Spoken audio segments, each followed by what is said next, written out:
You took somebody 150 years ago and they were trying to make something for themselves, and you drop them into society today. It doesn't matter their creed, color, sexual preference, period, occupation, or intelligence. They would be better off today than 150 years ago. With more access to capital markets, more ability to save, more access to financial products for the common man that has ever existed before.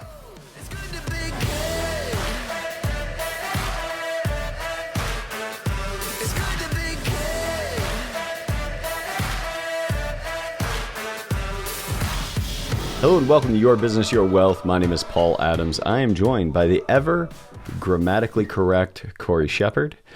And what I'm having to redo the start of our episode because evidently I don't speak very good English.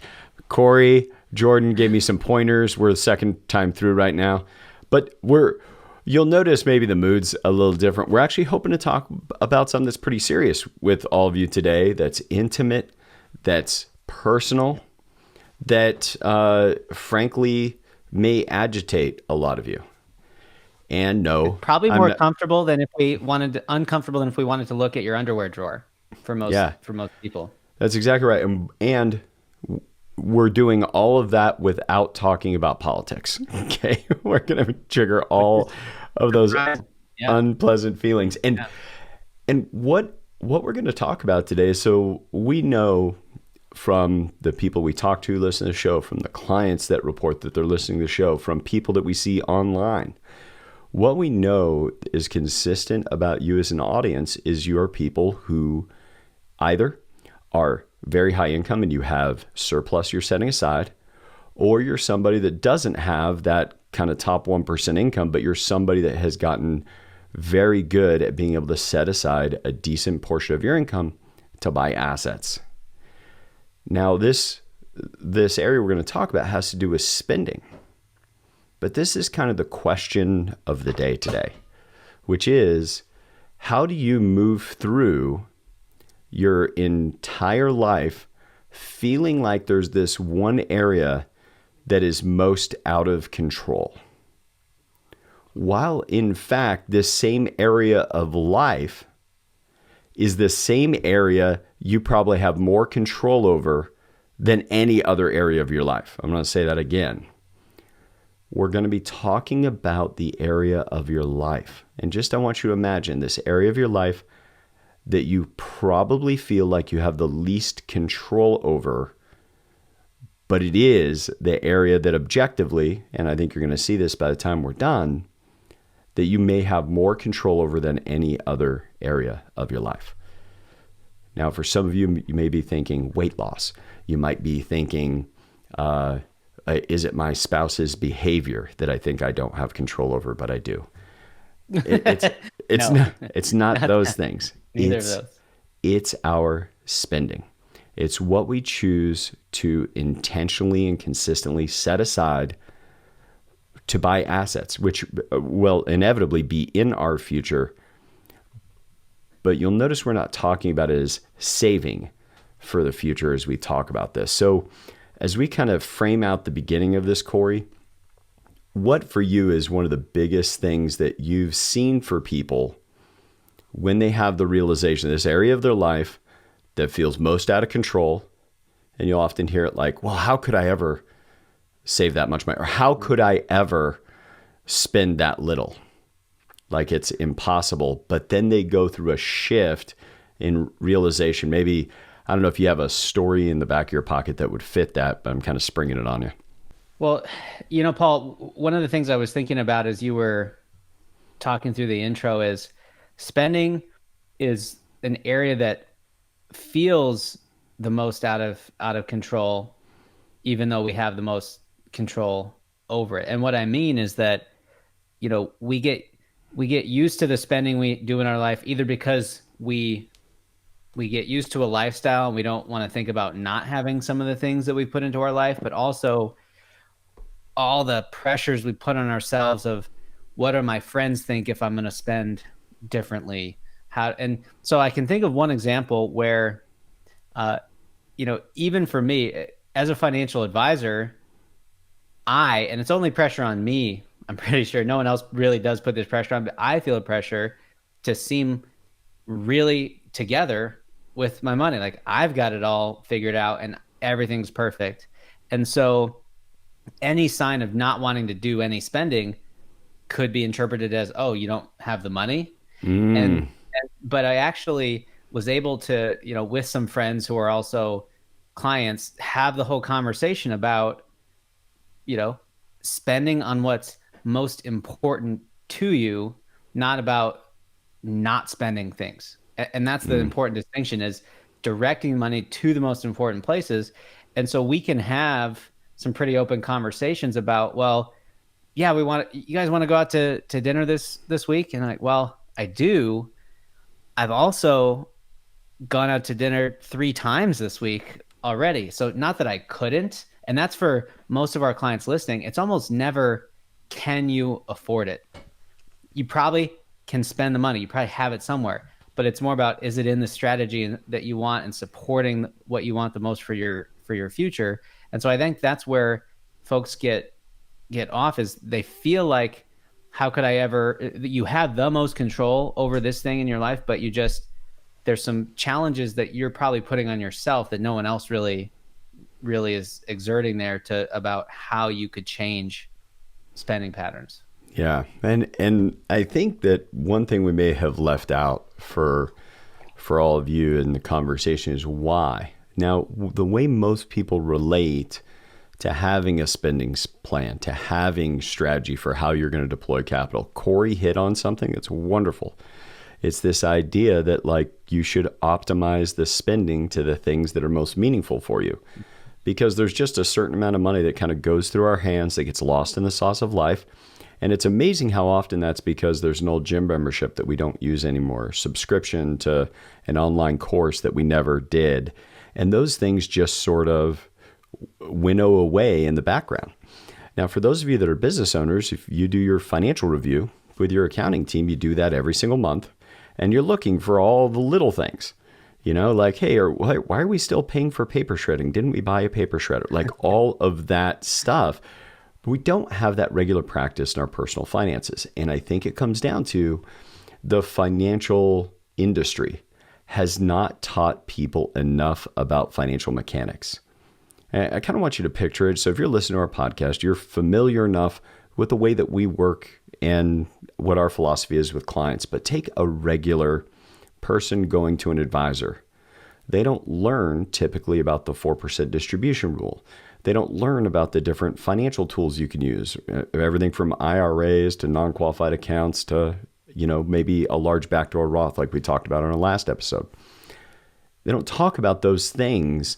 They instead walk you through a presentation showing you have to save more money and that your money will last, but you're not learning the internal mechanics. So here's some of those internal mechanics. This is going to be only slightly technical for those of you that came for philosophy today. So, and Paul, one note on the presentations that most people see, as often as not, it's here's the rate of return you need to get based on what you're currently doing to get to where you need to go. So it's it's really taking it out of someone's control, or not examining those internal inputs, because it's harder to sell a plan where someone has to do something radically different in their life versus just take the magic pill of a higher rate of return and have it all magically work out. Yeah, and it does, at least on paper, it all appears to magically work out. So why we care about what we're deploying in the way of spending is for us to reach financial independence. For those of you that have been listening for a while, you'll know we talk about a wealth coordination account and what definite financial independence is different than retirement. But for all of you that haven't heard that before, financial independence is when our passive income, we reach that definite financial independence when our passive income exceeds our expenses. And then we may or may not continue to work in a business or in an executive role. It's up to us then, because our income is handled by our assets. So now that begs the question, our first financial mechanic is that if we need a 4% distribution, that is the high end of the sustainable distribution rates that are recommended out of academia. So we're going to take 4% a year. then for every $40,000 of regular consumption that a family has, for every $40,000 a year, we need $1 million of capital at work. Now, some of you listening invest in real estate or other tools that aren't your usual stock bond portfolios. We have a lot of clients that have those other tools on their balance sheet. You still, even if you have a piece of real estate that's kicking off 7% per year, you can still only consume 4%. And we go deeper into that, but you have to be able to deal with vacancies, repairs, etc. So, yeah, right. The better handle we have on this is what we're setting aside and spending, the better idea we have of how much capital at work is going to be required to sustain that income indefinitely in the future and maintain our financial independence. So in that example, if somebody has $120,000 a year consumption in their lifestyle, that's going to require $3 million of capital at work to throw off $120,000 a year or $10,000 a month. It's pretty simple. But now consider if somebody has a $20,000 a month lifestyle. That's going to require $6 million of capital at work. Now, this is where we get the benefit of what you might refer to as convergence. That's two numbers moving at one another at the same time. So if you've ever been on, like, I just got back from a fly fishing trip in Wyoming. Count on some metaphors coming up later on about fishing as we talk about people's, say, individual stock selection, et cetera, in future episodes. But on the way, there's all these 2-lane roads, and it's like 80 miles an hour. Now, I'm never going to drive my RV 160 miles an hour, but I can get a real good sense of what 160 miles an hour looks like when somebody else is going 80 miles an hour in the other direction. That's convergence speed. Well, the same way, we have our assets growing on our balance sheet, but if simultaneously we're really aware of and managing our spending plan, what happens are two things that create a much faster convergence to financial independence. One is the assets don't have to be as big. We just gave the example of $20,000 a month in spending versus 10. So the pile of money does not have to get as big. But on top of it, if you're making $600,000 a year and you're living off of 120, well, it becomes obvious pretty quickly that you can catch that $3 million of capital at work faster because you're also throwing more money every year onto the stack of money that's going to produce the financial independence. This is what we talk about with our physician clients all the time with the white coat window where, for most of us, income slowly inches up over time. And so we're boiling the frog constantly, getting used to the new income, spending a little more. But a doctor going from residency to becoming an attending has this really big jump all at once.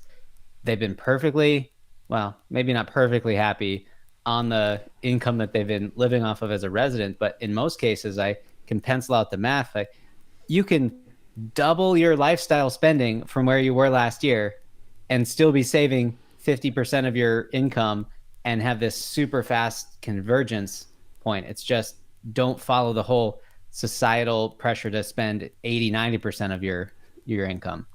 Yeah, it's such a good point. And the thing that most people can reflect on, but too often it happens after the fact. And this may be after the fact for you that you're hearing this, but people hear about it after the fact and they look back and they go, gosh, what was I making? Now with a doctor with their white coat window, that window of time when the income jumps a lot, they might look back and go, man, I was almost happier making my residence income and having to eat at home all the time, all of that, because they've introduced other stressors and that, the way they've chosen to deploy their capital. It's just very hard to wind back to. Cory and I had a friend that came and spoke at our office years ago named Jim McGovern, and he spoke about this idea of lifestyle addiction. Lifestyle addiction.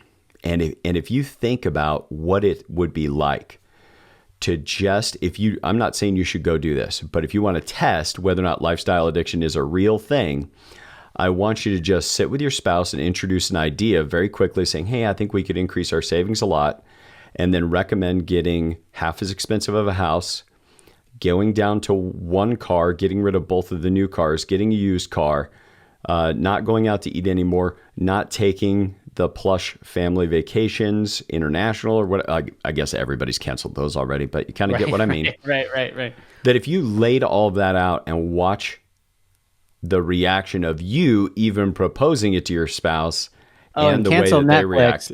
Cancel Netflix. Board games only. Yeah. Yeah. Board games only going forward. We're going to go to a non-unlimited data cell phone plan. Right. You will see that resistance rise up. Now, why does that happen? Well, we've talked about before why it is we have a difficult time saving and building wealth. And in certain ways, it's more accessible than it's ever been. Not in certain ways. I don't know of a way. If you took somebody 150 years ago and they were trying to make something for themselves, and you drop them into society today, it doesn't matter their creed, color, sexual preference, period, occupation, or intelligence, they would be better off today than 150 years ago. With more access to capital markets, more ability to save, more access to financial products for the common man than has ever existed before. But what was the difference back then? Back then, if you accumulated wealth in the early stages of our history, your wealth itself was an announcement of your success. Let me explain. If you were in a small town and you heard that Cory owned the saloon in our town and the one 2 towns over, you would have an idea like, oh, Cory's got it together.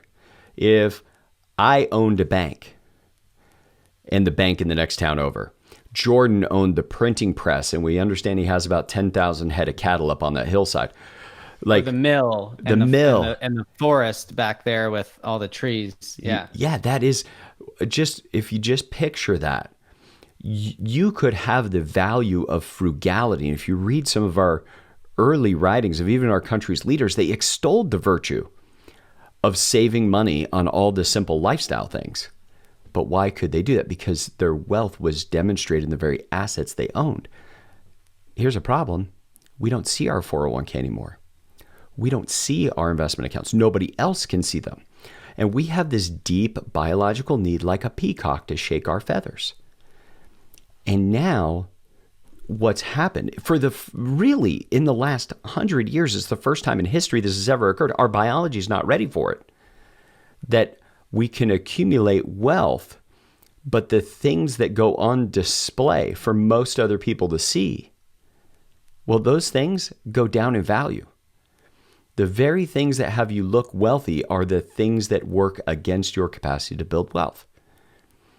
Now, once you sit back and kind of reflect on that, like, okay, here's what we're trying to communicate so far, and I hope you're all still with me.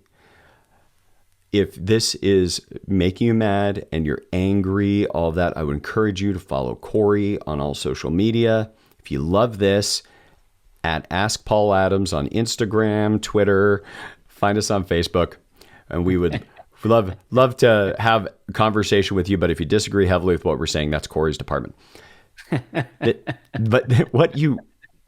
So we've talked about that your spending is going to drive the amount of capital required for you to have financial independence. Part one. It's also going to open the space for you to acquire the assets that you will need to produce that financial independence. And lastly, you don't have to do significant amounts of 50-page long retirement plans with color graphs and charts. If you instead go, I need 120,000 of income because that's what I'm spending right now, and that means I'm going to have 3 million capital at work. And now we just want to work with our coach and our advisor to make the most efficient decisions we can to get to 3 million. Now, a couple of tools we're going to share with you. And Cory, I don't know if you would mind kind of bringing this up or giving people a little bit of background on the shockingly simple math of early retirement. Mm-hmm. So we actually talk about this in our book, Your Business, Your Wealth, soon to hit shelves and computer screens and Kindles everywhere, about this wonderful blogger named Mr. Money Mustache. Now, his real name is Dan? Oh, shoot, I'm blanking. What's his real name, Paul? Mr. Money Mustache. Well, read our book. Read our book for his full name. But he talks about how simple this math is, and we even reference this graph in the book and give him credit.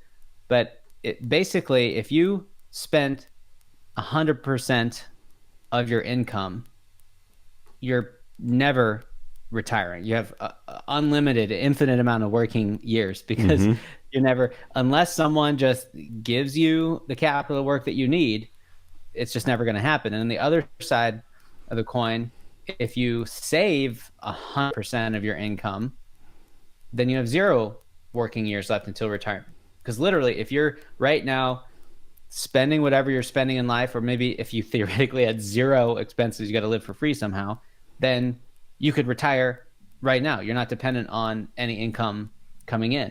And then everywhere in the middle is that scale of the higher your savings rate as a percentage of your income, the less years it takes to build up to the level where you're replacing it. Now, and the part that shocks many when you hear this for the first time, and we've done the math repeatedly, and this is one of the most popular blog posts in personal finance in history, written back in 2013. It doesn't matter how much income you make. This graph works if you make $1 million a year. This graph works if you make $200,000 a year, because it's all a ratio. We already talked about it, that it's the amount of spending that we do that is the amount that our capital at work needs to spin off to us every year so that we have definite financial independence. Very simple. So if you save half of the income that comes in, well, then it's 17 years if you currently have 0 net worth. Think about that for a moment. What if your children in their 20s, maybe you can't model this, maybe you can't get to 50% of your income set aside right now, but what if you could get to 20, 30, and then you could talk to your children, share them this episode, and put your kids on the path. They get out of school, and if they could live conservatively enough to set aside half of their income. By the way, if you ever want proof around this, you're on the other side of this. You're making $600,000-$800,000 a year. How many households manage to pay all their bills, get everything done, educate their kids, and everything works out fine on $15,000 a month? Like 95% of households don't have a $15,000 a month spending budget, even if they spent all their money, because so few households make over about $235-ish, which was what would net you about $180 a year to have $15,000 a month spending. Very few households make that as it relates to the overall amount of households. But when you're out earning that, who are you surrounded by? Well, you're not naturally in your natural environment. You're going to be surrounded with other executives that make the level of compensation you have, other business owners that are making your kind of money. And it's very easy to think this is normal. And it is in your community. But what's required is we then have to take a step back and say, what I need is the future that I want. So, Cory, what's also very normal is for people to get to 60, 65, 70 and not be able to live the same lifestyle that they were before. That's also very normal. So the question we each have to ask is, which version of normal and abnormal do we want? And here's something that you can do to test just what Cory said. Look around. Look at how many people your age, prime income earning years, lots of income, bonuses, K1s from your business, you got real estate, all that. And look at all the nice things that young high income earners just like you have. Look around and how many people that are 65 or 70 or 80 have anywhere near the people that are capable, people that had great careers. Yeah. They don't have that lifestyle anymore. And they did too back then. The reason their lifestyle is what it is now, that their furniture is getting a little bit older, which there's nothing wrong with that. But they themselves, given the lifestyle they lived in their 40s, would have said it was unacceptable then. But what they did is they took it in the present rather than setting it aside and making that part of the future. Now, we got to talk a little bit about bringing spouses along on this journey or bringing ourselves along on this journey. Mm-hmm. So one of the things most households just never do, have never done, but should be doing on some sort of consistent and ongoing basis is just having a conversation about what they want their future to look like as a household, as a family, and the things that are going to be important to them. And what I'm saying is like, what do you want your health to look like? And I would suggest sketching this out over 6 months, 1 year, 3 years, 5 years, maybe even 10 years. And don't worry about the money part yet. Just like, what do I want my life and lifestyle to look like? That's our ambition for the future. So it's going to be my health, marriage, schooling for the kids, recreational activities I want to be in, all that. It's going to be right there. I'd like to be in this certain position in my career. That could even potentially be a lifestyle decision, but not income. Well, then you got to take them back into what is it even going to cost to have that life that we say we want in the future? But anytime we're doing that, we have to fund two lifestyles. We have to fund the lifestyle we're living now and reserve enough for the future to be able to continue to fund that lifestyle well into our old age. And then only after that should we be putting together any plans for our career, what the business needs to do this year. Because if it, like you may be in the wrong business if your aims have you needing to have $250,000 of disposable and spendable income because the lifestyle you want to live and your career path isn't going to get that done, or your current business model isn't going to get that done. Much better start working on it now than in 2 years and 10 months when you're like, oh, my 3-year goals are close and I haven't hit the income yet. Because the nature of this, double convergence of saving a higher and higher percentage of your income, it's not linear. So, you might only be able to save 10 right now because of the life that you've put together. But as income grows and you can widen that, get it to 20 or 25, even if it takes 5 years, the difference rapidly accelerates. And so we can't just judge it at, it just feels like everything's going slow now. Yeah, it will feel slow for several years until all of a sudden it's just taking off, and then you'll be amazed. Well, and now is just getting clear on here's the lifestyle we want to live. Here's an idea of what our capital at work would need to be. Just divide that amount of income by 0.04. And then work with your spouse. Because part of the work you both have to do is not just whatever work you do in your careers, not the work you do in just raising the kids, but it's going to be the work you do to build the muscle to keep the money on your balance sheet. This is 100% under your control. The Mr. Money Mustache, that gentleman brags. He calls it about financial independence through badassity. What he does is he lives off of something like south of $35,000 a year. Meanwhile, he makes $600,000 or $800,000 a year. Now, that's not the lifestyle choice many of you are going to make. But it's worth examining some of the people that do that. Not me either, by the way. Yeah. That's not the one. Well, and by the way, for some of you, and I'm just going to tell one on myself a little bit, some of you may know me well enough to know that my wife and I moved out of our McMansion in this really beautiful master plan community that we lived in. We moved away all for lifestyle reasons. We got a smaller house. We have a 3-bedroom rambler that's 1,400 square feet that is exceedingly inexpensive compared to our last house.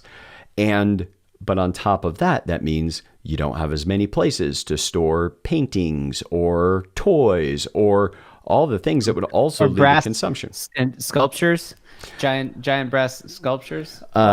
Cory's bringing up bad memories from a charity auction long ago. And let's just say that when I asked my wife, how big is the mantle? She said, whatever it is, do not bring it in this house.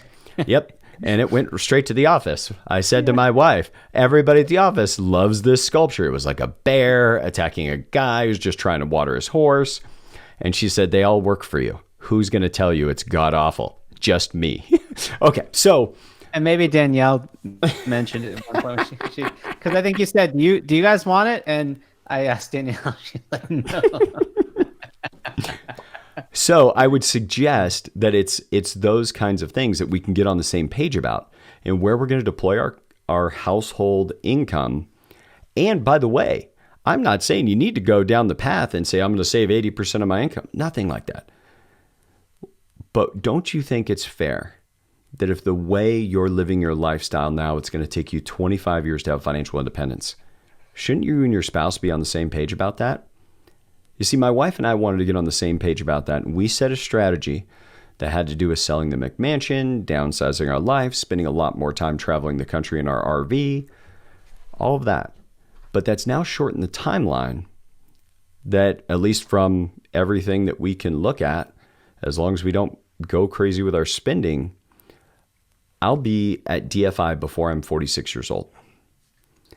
Now, that came as a result of some dramatic changes and choices in lifestyle. You don't have to do that. But what I cannot encourage enough is if it's going to take you 10 or 15 or 20 years of pushing on your business like you're pushing, the potential stress, the amount of hours that you're working or that you're both working, doesn't it make sense to have a conversation about the fact that we're going to have to grind away in corporate or grind away in our business for 20 plus years to have the level of financial independence and lifestyle the way we live right now?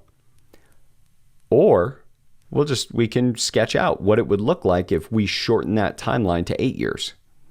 And would we rather have 8 years of needing to be more intentional about the way that we spend money, or 20 years of going to the mines every day? Now, I'm not saying I love what I do. I don't want to stop doing it, but I absolutely want to have the independence from it. And a large part of that, it's because of all of you. You know, we have this huge benefit of Jeff Miller already reached DFI with he and his wife, and he has the choice and chooses to do this kind of work with all of you as your household financial officer. I want to be in that same spot. And we want for all of our clients to be able to be in that spot of just being aware of where they're deploying capital, keeping that 100% in our control. We don't need to listen to other people just because of how they spend. Instead, we make the decisions with those people closest to us about the life that we want to live, the degree to which we want to have financial independence, and then build the strategy for the future based upon those commitments, not just allowing our future to happen by default.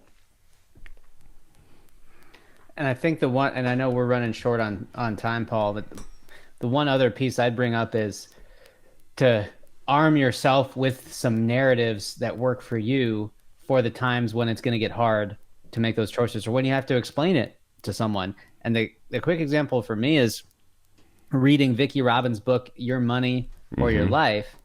And she talked about, you know, just choosing how your life is going to be put together and what's important to you and why you make the decisions. And she brought up cars, and it could have been describing me perfectly. I was leasing a car well within our budget, not stretching us from a cash flow perspective, and making the choice to do it, to just have a new car every few years because I liked it and it was easier with residency and med school to not have to worry about anything with the car. But then she asked, and you know, you bring in everything that's important. Do you think that it's environmentally responsible to ask the earth to produce a new car every 3 years just because you want one? And I went, oh, no, I don't. But see, at the same time, that's going to force me to spend less money on a car because I won't be leasing a new one. We're buying out. I literally just bought out the lease on our car that we've had for a few years, and we're just going to have that car now. So now I've got a sunset of those car payments, and we'll just, you know, so I will. The environment, why I bring it up is that it's very fashionable to be environmentally friendly, and for good reason. But I'm just saying, use the culture to your advantage. Almost anything you talk about could be from the context of being more environmentally friendly versus just spending less money. And I bring it up because it's hard for me to talk to people about why I'm not going to spend as much, even though we do all of this every day and tell people about it. So if it's easier for you to make it environmental rather than I just want to save more, then lean into it. Go for it for whatever is useful. Well, and that's like a perfect segue, Cory, into a new way that Cory and I talked about wanting to wrap up these episodes. And that is that, you know, many of you may know, Cory and his wife, Danielle, are going to have their first child come February. And I had somebody mention something to me the other day about how many podcast episodes we have, and it was on social media, and they said, what a legacy you're creating, that your children will get a chance to see you doing your work in your primary way you help the world, and their children and grandchildren's grandchildren could watch those. And I thought, I think that's kind of amazing. So what we want to do at the end of each of these episodes, we hope it's valuable, useful for you, maybe in your family, maybe some of these you're going to want your kids to listen to, but this is a message from Cory and I to our kids. Now, today we talked about spending. We talked about this idea that it feels out of control, and it feels out of control because of the current. It feels out of control because of the advertising. It feels out of control because when you go to an event, the thing that everybody talks about is the person that's cool or successful is the person that has the amazing car and the big, amazing house. The thing is that just because we can say yes to things doesn't mean that we should. And it's the discipline and the muscle that will develop on little things that will matter when the big things occur. And I think that's true with going to church. If going to church is something that you do every single Sunday, it makes it a lot easier to go to church when life is hard and life is busy. So you make the little decisions, little things like you driving by Starbucks, you're on your way home because we all work from a home office now, and you're going to do some Zoom meetings. And you think to yourself, I'm going to swing through Starbucks and just get a cup of coffee. Well, what you can do in that moment is say, nah, I can make one at home. I don't know how much it saves me. I know it saves some amount. And I'm just going to intentionally not make the decision that I'm getting drawn into by marketing to buy the Starbucks or to buy the extra little tchotchke at the store for the kids or to, and you can fill in the blank, but it's the muscle. It's meaningless. That whole book on the latte factor for high income households will not help you. But what does help you, what will help our kids as they grow up, is the ability to hold their discipline on the little things. Because we hold our discipline on the little things, when the big things show up, we actually have the opportunity to be able to say no, or to counter, or to go in a different direction that serves our lives better, rather than just going the direction that everybody else is going. So we hope that this conversation has served all of you, that you're getting a chance to think about maybe a little bit differently about spending and where it goes and what to do. We didn't talk about any of the super pragmatic. We had Doug Peterson on the show, and you can go back and watch that on using YNAB and a coach to help you with your spending plans. But from Cory and I, and from everybody here at Sound Financial Group, we hope that this conversation about the idea of being able to control what feels like the most uncontrollable in the world, your spending, has been a contribution to you being able to design and build a good life. Hey guys, so glad you could tune in and watch that video. I want to remind you to subscribe, be sure to hit the notification bell so you can get the latest piece of financial knowledge that we release. And don't forget, go to Amazon, get a copy of Sound Financial Advice. Why? Because it'll make you better looking and smarter.